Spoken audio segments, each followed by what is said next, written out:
నేడు తిరుమలలోని భవన్లో టీటీడీ పాలక మండలి సమావేశం జరగనుంది. దాదాపు 60 అజెండా అంశాలపై చర్చించి తీర్మానాలు చేయనున్నారు.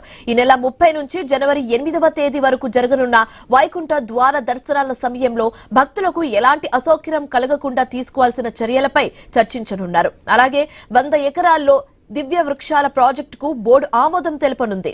వసతి గృహాల నిర్మాణ పథకంలో దాతలకు అందిస్తున్న ప్రివిలేజెస్ నూతన పాలసీ అమలుకు ఆమోదం తెలపనున్నారు.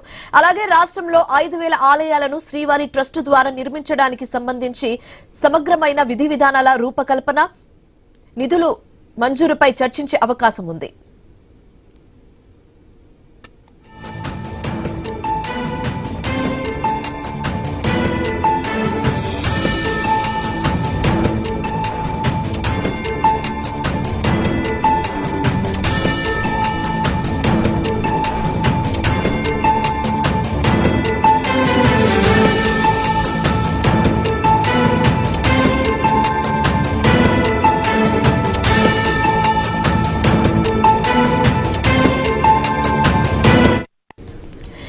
నేడు తిరుమలలోని భవన్లో టీటీడీ పాలక మండలి సమావేశం జరగనుంది. దాదాపు 60 అజెండాల అంశాలపై చర్చించి తీర్మానాలు తీసుకోబోతున్నారు.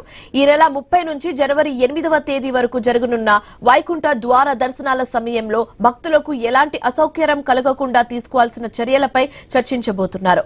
100 ఎకరాల్లో దివ్య వృక్షాల ప్రాజెక్టుకు బోర్డు ఆమోదం తెలపనుంది. వసతి గృహాల నిర్మాణ పథకంలో దాతలకు అందిస్తున్న ప్రివిలేజెస్ నూతన పాలసీ అమలుకు ఆమోదం తెలపనున్నారు. అలాగే రాష్ట్రంలో 5000 ఆలయాలను శ్రీవారి ట్రస్ట్ ద్వారా నిర్మించడానికి సంబంధించి సమగ్రమైన విధి విధానాల రూపకల్పన, నిధులను మంజూరుపై చర్చించే అవకాశం ఉంది. ఇదే అంశానికి సంబంధించి మరింత తాజా సమాచారం మా కరెస్పాండెంట్ గోపీనాథ్ ఫోన్ ద్వారా అందిస్తారు. గోపీనాథ్, టీటీడీ పాలక మండలి సమావేశం ఈ రోజు జరగనుంది. దాదాపు 60 అజెండా అంశాలపై చర్చించే అవకాశం ఉంది. అయితే ఏ అంశాల మీద ఎక్కువగా ఫోకస్ చేసే అవకాశాలు కనిపిస్తున్నాయి? పూర్తి డీటెయిల్స్ ఏంటి?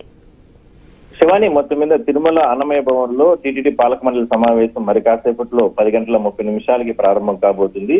చైర్మన్ తో పాటు బోర్డు సభ్యులు, ఇట్లా అధికారులు వీళ్ళందరూ కూడా పాల్గొనబోతున్నారు. అయితే ఇందులో చాలా అంశాలు ఉన్నాయి. అయితే ముఖ్యమైనది ఏంటంటే ఈ నెల చివరన వచ్చేటటువంటి వైకుంఠ ఏకాదశికి సంబంధించి. ఎందుకంటే గతంలో ఎప్పుడూ లేని విధంగా కూడా ఈసారి 3 రోజులు ప్రత్యేక పర్వదినాలు రాబోతూ ఉన్నాయి. 30వ తారీఖు, 31వ తారీఖు, ఈ 2 రోజులు కూడా ఏకాదశి, ద్వాదశి గడియలు ఉంటాయి. ఆ 2 రోజుల్లో లక్షలాది మంది భక్తులు తిరుమలకు వచ్చి స్వామివారిని దర్శనం చేసుకోవడానికి పరితపిస్తూ ఉంటారు.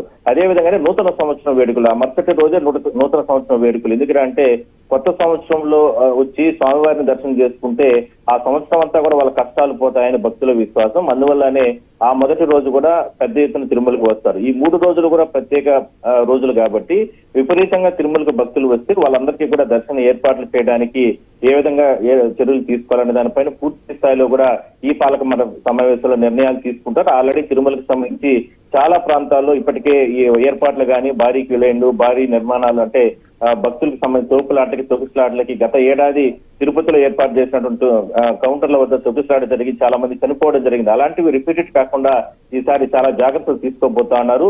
ఇందులోనే ప్రధానంగా కీలకంగా అంశాలు చర్చించే అవకాశం అయితే ఉంది. ఎంతమంది భక్తులు వచ్చే అవకాశం, ఎందుకంటే ఆల్రెడీ ఈ టిప్ ద్వారా దాదాపు 22 లక్షల మంది భక్తులు టోకన్లు నమోదు చేసుకుంటే దాంట్లో ఒక 2-2.5 లక్షల మందికి మాత్రమే ఆ అవకాశం దక్కింది. మిగిలిన వారికి అందరికీ కూడా ఆ 10 రోజులు వైకుంఠ ద్వారాలు తెరిచే సందర్భంలో ఏ విధంగా దర్శనాలు ఏర్పాటు చేయించాలి, మరి వాళ్ళు కాకుండా టోకన్ లేని భక్తులు తిరుమలకు వస్తే వాళ్ళకి ఎటువంటి చర్యలు, అంటే వాళ్ళకి దర్శన ఏర్పాట్లు చేయాలి, దానిపైన పూర్తి స్థాయిలో ఈ పాలక మండలిలో నిర్ణయాలు తీసుకునే అవకాశం అయితే ఉంది.